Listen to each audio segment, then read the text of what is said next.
The paper was torn from the inside of an old envelope, the address on the front no longer relevant to anyone living there.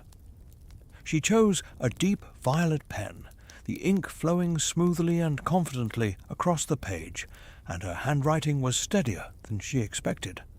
The folds were careful, but not timid, aligned cleanly. The aeroplane balanced with quiet intention rather than hesitation. I have been practicing my name. Not the one you know. Not the one printed on my license or stitched onto my work shirt. The other one. The one I whisper when I am alone in the car and no one can hear how it sounds in my mouth.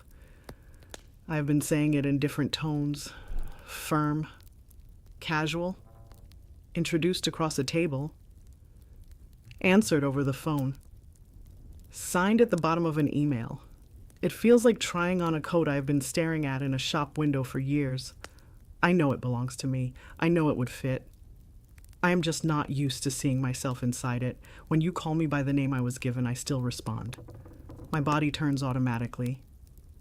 My voice answers before my mind has time to intervene. I do not hate that name. It carried me through childhood. It was written on birthday cakes and school certificates. It sat at the top of report cards. It has history, but it does not feel like mine anymore. It feels like a photograph of me taken a long time ago, accurate in outline, but missing something essential. The first time I wrote the new name down, my hand shook slightly. I stared at it for a long time. It did not look foreign. It looked inevitable. I have changed it in my phone just to see how it looks on the screen.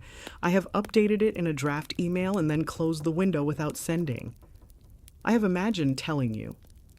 I rehearsed the conversation in the shower. I practiced the way I will say it calmly, without apology. I imagine the silence that might follow. I imagine the questions. I imagine the relief of no longer flinching at introductions. I'm not changing who I am. I am naming who I already am. I'm afraid of the awkwardness. I'm afraid of the paperwork. I am afraid of disappointing people who will insist it is unnecessary. But I am more afraid of continuing to answer to something that feels like an echo. So I have been practicing, quietly.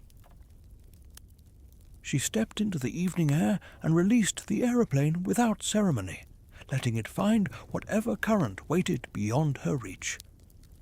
In the keeper's chamber, the folded envelope came to rest upon the desk and was opened with deliberate care. As the final crease eased flat, a faint shadow along the cold stone wall seemed briefly to straighten, before fading once more into stillness.